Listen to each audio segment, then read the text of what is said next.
The nurse found me by the coat rack, which is a strange place to remember clearly, but I do. Black wool, someone else's umbrella dripping onto my shoes, and this small woman in blue scrubs pressing an envelope into my hands like it was something she'd been carrying too long. "Your father's attorney asked me to give this to you," she said. "Today, not after."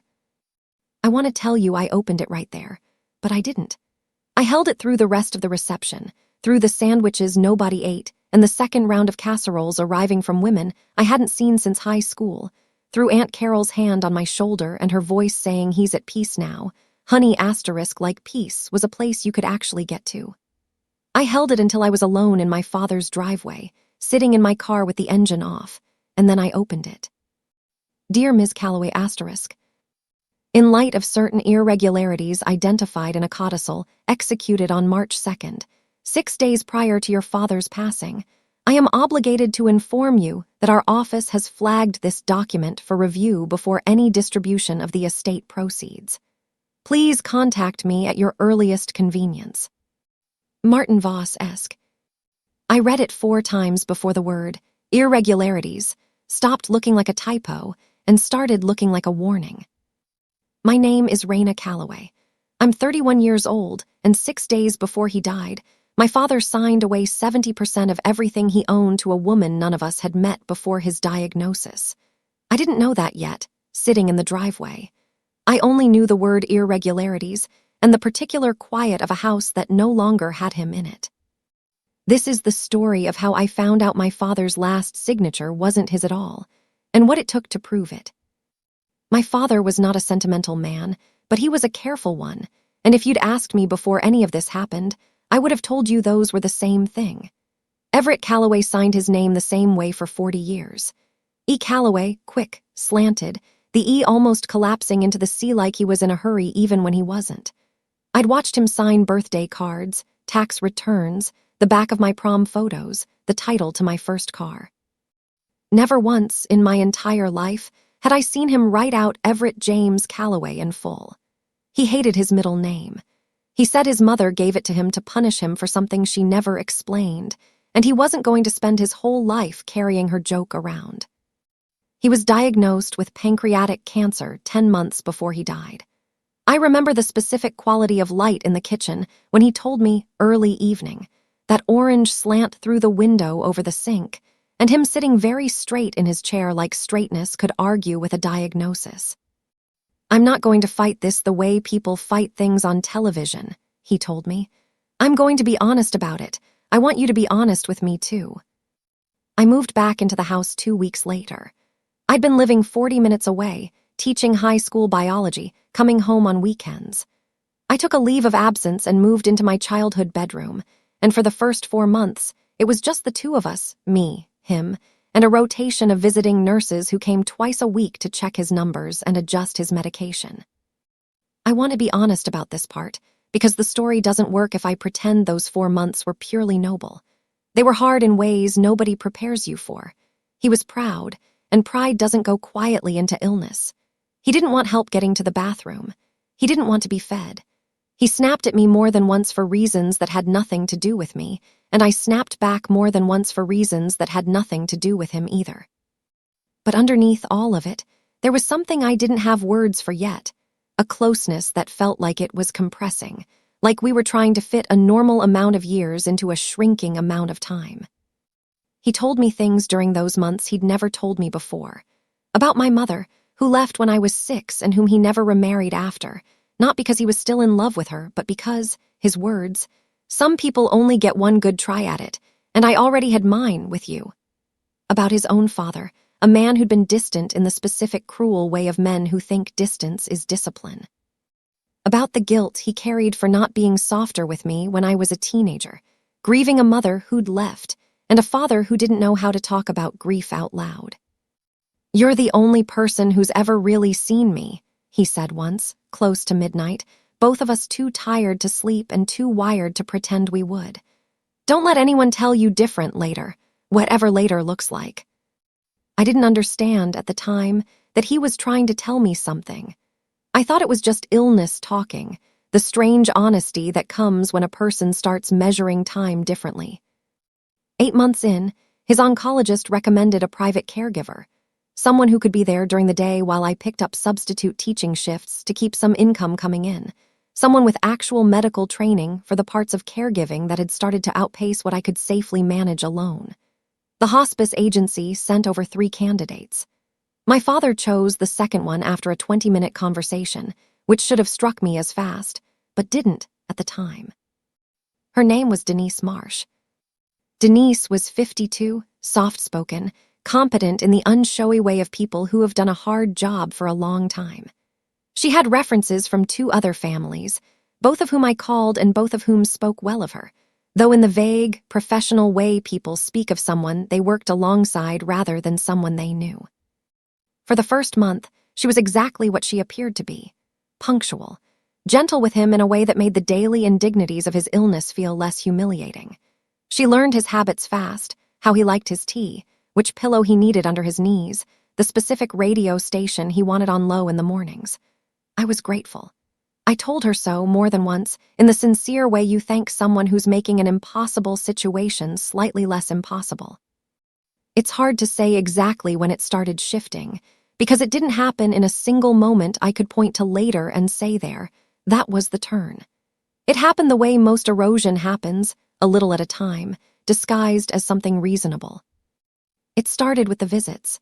My father had 2 old friends, Walter and Peg Sanborn, who'd been coming by every other week since the diagnosis, bringing him bad coffee and worse jokes he genuinely loved. Denise mentioned, gently, that visits tired him more than we realized, that his numbers dipped after social exertion, that maybe it would be better for his health if we spaced them out. It sounded medical. It sounded caring. Walter and Peg went from every other week to once a month to, eventually, phone calls Denise would answer and relay messages from.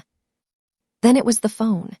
His old flip phone, the one he'd had for a decade, wasn't compatible with his new medication reminder app, Denise's words, so she helped him get a new one she set up, one she kept charged on her own schedule, one whose passcode I never learned because by the time I thought to ask, it felt strange to ask, like admitting I didn't trust the person we all depended on. Then it was small comments, dropped so lightly I almost didn't register them as anything at all. He gets so much calmer when it's just the 2 of us. He said something today about wanting things simple. He mentioned he doesn't want a fuss made later about anything. Each one alone was nothing. Stacked together, months later I would understand they were bricks. I want to be fair to what I actually saw versus what I only understood in hindsight, because a story like this is easy to tell backward. Easy to make every small thing look sinister once you know how it ends. At the time, I saw a devoted caregiver managing a difficult patient's energy. I saw my father, increasingly tired, increasingly turned inward, the way dying people often turn inward, conserving whatever self they have left for whoever is standing closest. I didn't see a woman positioning herself as that person, deliberately, patiently, for 8 months. By month 6, my father's world had narrowed to a house, a bed, a chair by the window, and Denise. I was still there, I want to be clear about that. I never stopped being there, but I was there the way a fixture is there, someone whose presence had become assumed rather than sought. He didn't ask for me the way he used to. He asked for Denise. I told myself it was the illness. Cancer makes people strange in their needs. I'd read enough hospice literature to know that shifting attachments near the end weren't unusual, that some dying people pull toward whoever represents the least emotional weight, because grief is exhausting to carry even secondhand, and I represented 31 years of history, and she represented none. I didn't know then that none was the entire design. The night everything changed in a way I could actually name, my father asked me to leave the room so Denise could help him with something private. This wasn't unusual on its face.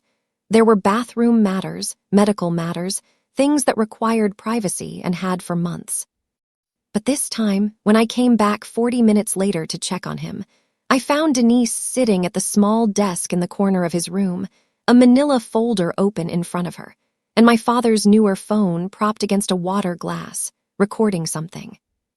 "Video statement," Denise said, closing the folder smoothly without being asked. "For his affairs, in case anything's contested later. Lots of families do it, protects everyone." It sounded reasonable. Nearly everything Denise said, in isolation, sounded reasonable. That was the skill of it, though I didn't understand yet that it was a skill. Contested by who? I asked. You never know with families, she said, and smiled at me in a way that felt, for the first time, like she was managing me rather than answering me. I asked my father about it later, when she'd gone home for the evening. He was tired, more tired than usual, and his answer was short. Just getting my affairs in order, Ray. Nothing for you to worry about. He patted my hand, and I let it go, because he was dying and I didn't want to spend one of our remaining nights arguing about paperwork. I think about that conversation more than almost any other conversation we ever had, because I will never know how much of it was truly him, and how much of it was a man exhausted past the point of resistance, agreeing to things because agreeing was easier than fighting a woman who controlled his medication schedule, his phone, and increasingly, his sense of who was still on his side. 2 weeks later, my father's oncologist told us, gently, that we were likely looking at days rather than weeks. I called my aunt, my father's only living sibling, and a small rotation of family began again. People Denise couldn't quite manage the way she'd managed the Sanborns, because blood insists on being present at a death whether or not it's convenient. It was during this final stretch, with the house fuller than it had been in months, that I noticed Denise and my father's attorney, Martin Voss, having a conversation in the driveway that ended abruptly when I stepped outside. I noticed a folder, the same manila folder, or one just like it, moving between them. I noticed my father, on what turned out to be one of his last lucid afternoons, signing something at the kitchen table with Denise standing close beside him, her hand resting lightly at his elbow in a way that could have been support and could have been something else. And I will spend the rest of my life uncertain which it was, because I didn't ask, because I still didn't know enough yet to know what question to ask. My father died 6 days after that kitchen table signature, at 4:47 in the morning, with me holding his hand and Denise standing in the doorway. And for 1 full month afterward, I believed the hardest part of my life had already happened. The funeral was on a Tuesday, overcast, the kind of gray that doesn't commit to rain but threatens it all day. Denise came. I remember being surprised by that mildly, in the numb way grief makes almost everything feel mildly surprising. She wore black, sat toward the back, left before the reception. I thought, at the time, it was tact. It was the nurse from hospice, not Denise, one of the visiting nurses who'd rotated through in the early months, a woman named Priya who I barely knew, who found me by the coat rack and handed me Martin Voss's envelope. I called him the next morning. He asked me to come to his office rather than explain it over the phone, which should have told me something about the size of what was coming, but grief has a way of flattening your instincts, and I drove over expecting paperwork, not a reckoning. There's a codicil, he said, sliding a document across his desk. Executed March 2nd, 6 days before your father passed. I read it twice before the numbers made sense. 70% of the estate, the house, his savings, the small rental property he'd bought in his 30s and always meant to leave to me, redirected to my companion and caregiver, Denise Marsh, in recognition of her devoted care during my final illness. He never mentioned this, I said. That's part of why I flagged it, Martin said. He was careful with his words, the particular carefulness of a lawyer choosing not to accuse anyone yet. The original will, executed 4 years ago, left the estate to you in its entirety. This codicil surfaced with my office only after his passing, delivered by Ms. Marsh, who stated your father asked her to bring it to me directly rather than through his usual channels. That doesn't sound like him, I said, and even as I said it, I heard how thin it sounded, how much like the kind of thing every disinherited child says. There's something else, Martin said, and turned the document around so the signature faced me. Look at the name. Everett James Calloway. I stared at it for a long moment before the wrongness of it fully landed, because grief slows everything down, even recognition. My father hated his middle name. In 40 years, birthday cards, tax returns, the back of my prom photos, the title to my first car, I had never once seen him write it. He never signed his full name, I said. Not once, not in my whole life. Martin didn't say anything right away. He was a careful man, the kind who doesn't draw conclusions out loud until he's sure, but I saw something shift in his face, something that told me he'd already noticed the same thing and had been waiting to see if I noticed it too. "I'm not in a position to make that determination myself," he said finally. "But if you believe this signature is inconsistent with your father's established signing pattern, you're entitled to contest the codicil, and I'd advise gathering documentation before you do." I drove home that afternoon with the copy of the codicil on the passenger seat, and I sat in my father's driveway again, the same spot I'd parked in the day of the funeral, and I thought about all the small things from the last 8 months that had felt, at the time, like nothing. The phone, the visits, the folder in the corner of his room, the hand at his elbow at the kitchen table. None of them alone had been anything. Together, for the first time, they looked like something with a shape.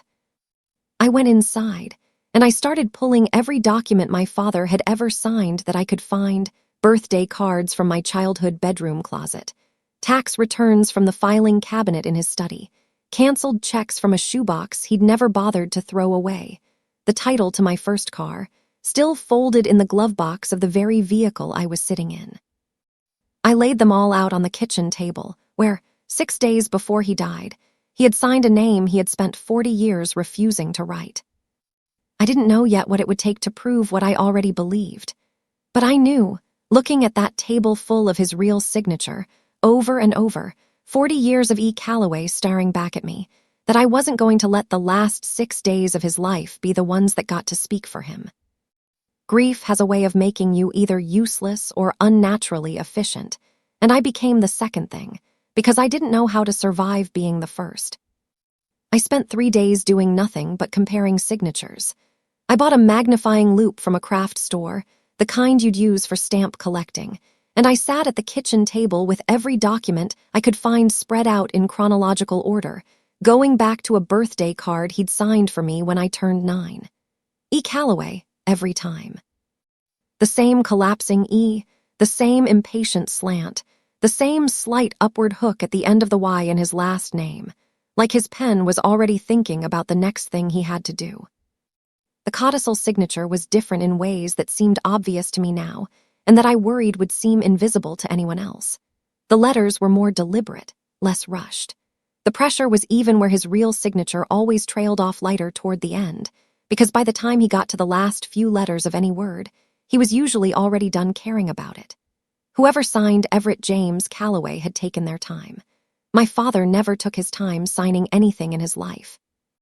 I called Martin Voss and told him I wanted to bring in a forensic document examiner before I did anything else, before I contested the codicil formally, before I said a word to Denise, before I let anyone accuse me of grief-fueled paranoia.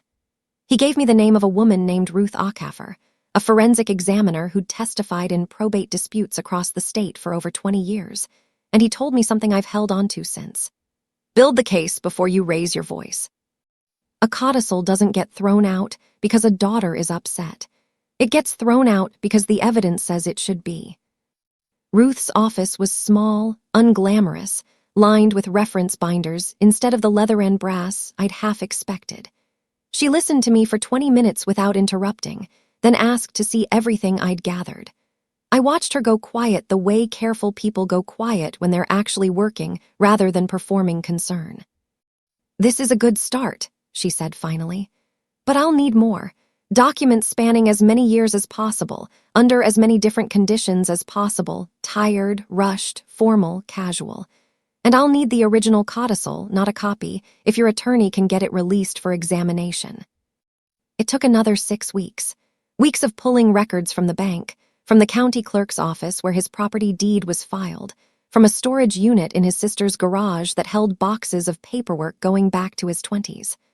I found love letters he'd written my mother before I was born, signed the same impatient way. I found the loan application for the rental property he bought in his 30s. I found his own father's obituary, which he'd written and signed off on for the funeral home 20 years before I was born, the handwriting younger but the pattern already there. He had never, not once in any decade of his life, written out his full name. While I gathered paper, I also started paying attention to Denise in a way I hadn't let myself before. I learned, through a call to one of the two families who'd given her references, that she'd left her previous position rather abruptly, and that the family had been surprised by the timing but hadn't wanted to say more than that. I learned, through the hospice agency's coordinator, that Denise had specifically requested reassignment to my father's case after reviewing his intake file. Unusual, the coordinator admitted, though not against policy. Caregivers sometimes requested cases based on scheduling. It was rarer for them to request a case based on the file itself. None of it was proof, all of it was pattern, and patterns, I was learning, were what this entire case would be built from. Ruth called me on a Thursday afternoon in June, 4 months after the funeral, and asked me to come in. "I want to be careful about how I say this," she told me, sliding 2 enlarged photographs across her desk. One of my father's signature from a 2019 tax return, one of the codicil signature, blown up until the pen strokes looked like landscape. In my professional opinion, to a high degree of confidence. These were not written by the same hand under the same conditions of intent. The stroke pressure, the letter formation, the packing, they're inconsistent with 30 years of established pattern in ways that go beyond what illness or a shaking hand could explain. "So it's forged," I said. I needed to hear the word out loud. "I can't use that word in a legal filing without qualifiers," she said. "What I can say, in writing, under oath if needed, is that this signature shows significant and specific inconsistencies with the decedent's genuine signing pattern, and that in 22 years of practice, I've seen very few cases where those inconsistencies are this pronounced." It was enough. Martin filed a formal petition to contest the codicil the following week, citing Ruth's preliminary findings and requesting a full probate hearing. Denise's response, delivered through her own attorney, was that my father had simply been signing under physical strain in his final days, that his handwriting had naturally deteriorated, that grief was making me see conspiracy where there was only the ordinary tragedy of illness. It was a reasonable-sounding defense. It was also, I now knew, exactly the kind of reasonable-sounding thing Denise had been offering for 8 months, and I finally understood why it had worked on me for so long. It was never designed to survive scrutiny. It was designed to never invite scrutiny in the first place. The hearing was set for September. I want to tell you, I spent that summer feeling triumphant, building my case like a woman sharpening a blade. Mostly I spent it grieving, in the strange delayed way grief arrives once the adrenaline of a crisis passes. I'd go through entire days functioning normally, teaching, sleeping, answering Martin's emails, and then find myself on the kitchen floor at 11 at night with my father's old flip phone in my hands. The real one, the one Denise had upgraded him out of, which I'd found in a drawer and had never been able to throw away, scrolling through nothing, because there was nothing left on it, just an old contact list and a text thread with me from before everything changed. Before 8 months narrowed his whole world down to a bed and a chair and a woman who saw an opening and walked through it slowly enough that none of us noticed the door had moved. The hearing room wasn't dramatic the way television had trained me to expect. It was small, fluorescent lit, smelled faintly of the coffee machine in the hallway. Denise sat across the aisle with her attorney, a thin, sharp-suited man who spoke quickly and confidently about grief and deteriorating handwriting and the unreliability of comparing signatures across decades. Ruth testified for 40 minutes. She was unshowy and precise, walking the judge through pressure variance, letter formation, the statistical rarity of a 40-year pattern breaking cleanly and completely in a single document, and never once used a word stronger than inconsistent, because she didn't need to. The photographs did the rest of the talking, decade after decade of the same collapsing E. And then, once, in the final 6 days of his life, a name he'd never written stretched out in careful, unhurried letters that didn't belong to a dying man in a hurry to be done. Denise took the stand after her attorney's cross-examination of Ruth went nowhere useful. She said my father had wanted to reward her devotion. She said he'd told her, privately, that his daughter, me, had never really understood him, that I was too much like my mother, that he wanted someone to know he'd been truly cared for at the end. I sat very still while she said it, because some part of me, the part still 8 months deep in grief, wanted it to be true just enough to hurt. But I thought about the kitchen table, midnight, both of us too tired to sleep. You're the only person who's ever really seen me. Don't let anyone tell you different later. He'd known. Some part of him had already seen it coming, even then, and had tried, in the only way illness and exhaustion allowed him, to leave me something to hold onto for exactly this moment. Martin's cross-examination of Denise was quiet, methodical, and devastating in the way quiet things often are. He walked her through the timeline, the request for his specific case file before ever meeting him, the narrowing of visitors, the new phone with a passcode she controlled, the manila folder, the driveway conversation with Martin's own office that she'd never disclosed to me, the video statement that, when finally produced under subpoena, showed my father agreeing to things in a flat, exhausted voice that didn't match a single other recording of him in his life. She didn't have an answer for most of it. Reasonable explanations, offered one at a time over 8 months, don't survive being laid end to end in a single afternoon. The judge's ruling came 3 weeks later, in writing, more clinical than I expected relief to feel. The codicil was voided for lack of testamentary capacity and undue influence, the original will reinstated in full. A separate referral was made to the state's Adult Protective Services Division for investigation into potential elder financial exploitation, and I later learned, not from Triumph, but from a brief, procedural call from an investigator, that Denise had a prior, unresolved complaint from another family that had never made it into a court record, the kind of thing that stays quiet until someone finally has the documentation to make noise. I inherited the house, the savings, the rental property my father had always meant for me. I want to tell you it felt like winning. It didn't. It felt like being handed back something that had never actually needed proving in the first place. The plain fact that my father loved me, had always loved me, and that the last 6 days of his life, the days a stranger tried to write me out of, were never going to be allowed to be the final word on who he was to me. It's been a year now. I still live in the house, though I've repainted the kitchen, mostly because I couldn't sit at that table every morning with the memory of a folder and a hand at his elbow. I kept his old flip phone in the drawer by my bed. I don't know why. I think some part of me is still guarding it, the way I wish I'd guarded him. People ask me sometimes if I feel vindicated, and I never quite know how to answer, because vindication implies a kind of victory, and there wasn't one, not really.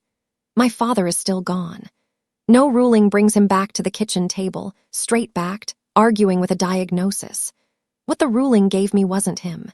It was the truth, which is a smaller thing than people expect it to be, and also, somehow, the only thing that mattered in the end. What I've come to believe, in the year since, is this. The people who love us quietly, the ones who never make a performance of their devotion, are the easiest ones to write out of a story if you're patient enough, and no one's watching closely enough to stop you. My father spent 40 years signing his name in a hurry, like there were always better things waiting on the other side of the page. It took someone trying to erase me to teach me how carefully I needed to look, not just at a signature, but at everyone claiming to have loved him more than I did. He knew. In the end, I believe he knew, even through the exhaustion, even through 8 months of a world narrowing down to whoever stood closest. He left me a version of himself I could still recognize, buried in 40 years of ordinary paper, birthday cards, tax returns, the title to a first car, and when the moment came, that was enough to bring him home.